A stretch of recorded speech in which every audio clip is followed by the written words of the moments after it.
Pues bueno, actualmente los sismos severos siguen teniendo afectaciones en nuestras estructuras. Claro que estas afectaciones son proporcional a la severidad del sismo y a las medidas que tomemos. De hecho, numerosas investigaciones han demostrado que las estructuras no se comportaron como se diseñaron.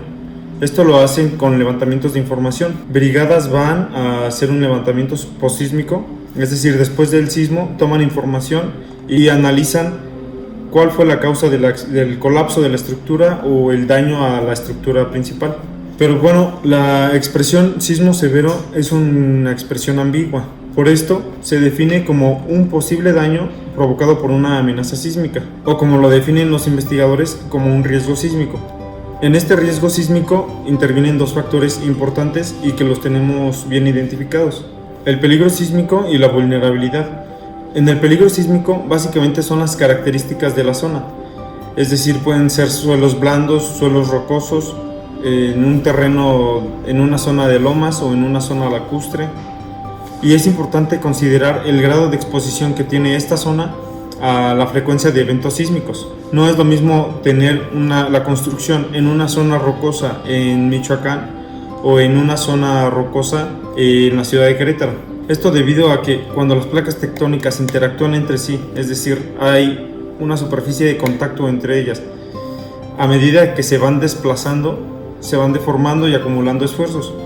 Después de cierto tiempo se acumula tal esfuerzo que supera la resistencia de la roca y se libera esta energía. Esta energía se libera en forma de onda dirigiéndose en todos sentidos, y cuando se acerca hacia la superficie se va transformando esta onda. Estas ondas que van desde el hipocentro, al dirigirse a la superficie, van cambiando de velocidad dependiendo del material por donde vayan pasando. Es importante saber que cuando van pasando por cierto material van acelerando este terreno. Es decir, si pasan por una roca con una densidad y unas características tales, la roca se va a acelerar, es decir, se va a deformar. Al llegar a la superficie, las ondas se traducen a ondas superficiales, como su nombre lo dice, donde va a tener una velocidad diferente, pero va a seguir acelerando el terreno, es decir, lo va a seguir deformando. Entonces, aquí es importante saber que bastantes científicos han delimitado una zona donde se han producido estas deformaciones, estas aceleraciones con mayores impactos para las estructuras que en otras regiones. Y esto es debido a que en estas zonas delimitadas hay más interacción entre las tres principales placas que forman los sismos severos. Es la placa de Cocos, la placa norteamericana y la placa del Caribe.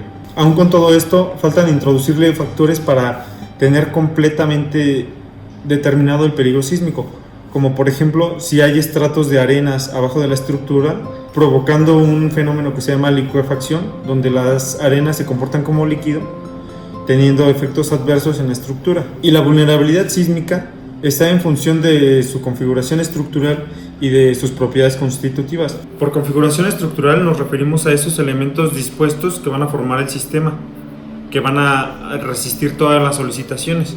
Y en las propiedades constitutivas, pues vienen siendo las propiedades que tienen los materiales, como por ejemplo el acero estructural, el concreto armado, el muro de mampostería, tienen diferentes propiedades constitutivas. Todo esto va formando lo que es la vulnerabilidad sísmica. Podemos tener dos estructuras en la misma zona, los dos de muros de mampostería, pero uno está confinado y el otro no tiene confinamiento adecuado. El que no tiene el confinamiento adecuado va a tener una vulnerabilidad sísmica mayor a la que está confinado. Bueno, pero es usual que la zona de la construcción no se pueda cambiar para reducir esta probabilidad, la probabilidad de que supere cierto nivel de actividad sísmica de cierta intensidad. Pero en el caso de la vulnerabilidad sísmica hay mayor probabilidad en el que el diseño de los elementos de la estructura sea tal que el daño causado por este evento sísmico sea controlado. En la investigación que llevo a cabo se enfoca en este daño controlado que tienen ciertos elementos críticos. Y bien, para todo lo anterior es importante tener claro que diseñar la estructura de manera que todos sus elementos resistan todas las solicitaciones que genera el sismo severo en un rango elástico, es decir, que se mantengan en su deformación elástica, no pasen de ese límite, es inviable. Es por ese motivo que los reglamentos actualizados nacionales e internacionales practican el diseñar las estructuras de manera que tengan una resistencia menor, haciendo entrar en un estado a toda la estructura que permite contar con cierta ductilidad para disipar la energía por medio de desplazamientos cíclicos. Estos desplazamientos cíclicos los podemos entender de manera que los materiales están sujetos a carga y descarga, es decir, tienen esfuerzos cíclicos. Esta carga y descarga es ocasionada por lo que se conoce como efecto inelástico. Debido a que hay una dependencia del esfuerzo y la deformación con el tiempo, se produce este efecto inelástico. Todo esto se conoce con el concepto de histéresis mecánica. Todo esto anterior da origen a un amortiguamiento interno,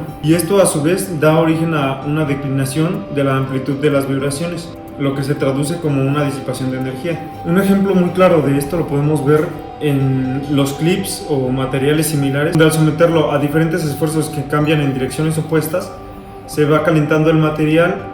En esa zona se está disipando la energía por medio de este amortiguamiento interno. Lo que hay que considerar es de que en esa zona ya no tiene las mismas propiedades antes de este esfuerzo cíclico, lo que se conoce como una degradación de la rigidez. Y lo que ha resultado de esta práctica, de estos reglamentos, es de que numerosas estructuras se mantengan después de un sismo con gran magnitud, gran intensidad, pero con grandes daños en sus elementos principales, representando una inversión inviable o, en el mejor de los casos, una reparación costosa y a largo tiempo. Este concepto de funcionalidad es importante para nuestra investigación, porque lo que queremos es de que la estructura, a pesar de que haya un peligro sísmico en un grado de exposición considerable, no pierda la funcionalidad que tiene esta estructura, o por lo menos su recuperación sea tan rápida que no tenga una repercusión significativa. Otro problema que genera esto es de que las estructuras con grandes daños en sus elementos principales quedan susceptibles a solicitaciones posteriores. En general, en estos fenómenos,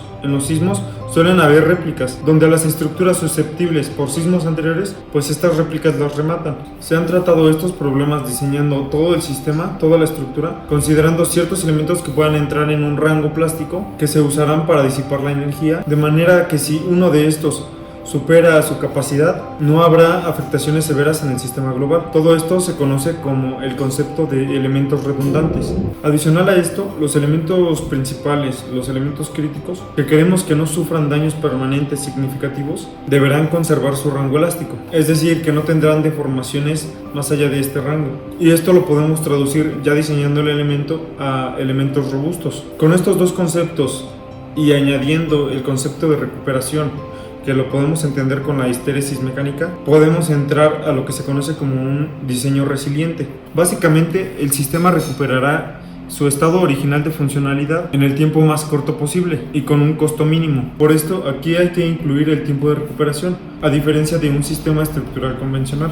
Es así como podemos obtener variables características como por ejemplo la rigidez o la robustez de los elementos, donde va a depender de ciertos parámetros para poder llegar a esta función objetivo. La función básicamente es el menor tiempo posible para una recuperación al 100%.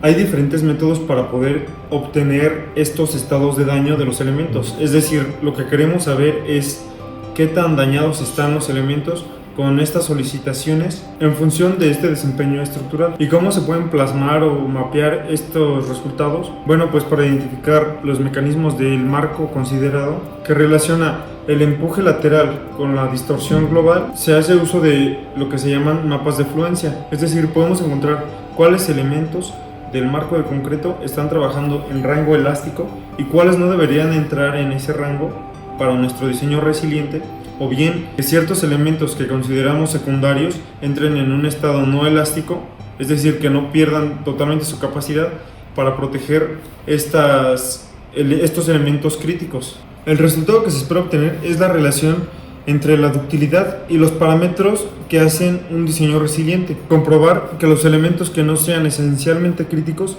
entren en un estado inelástico con una fluencia incipiente, dejando los elementos críticos en un estado elástico, y así poder garantizar que después de un evento sísmico el tiempo y el costo de recuperación de la estructura sea mínimo. Muchas gracias por su atención.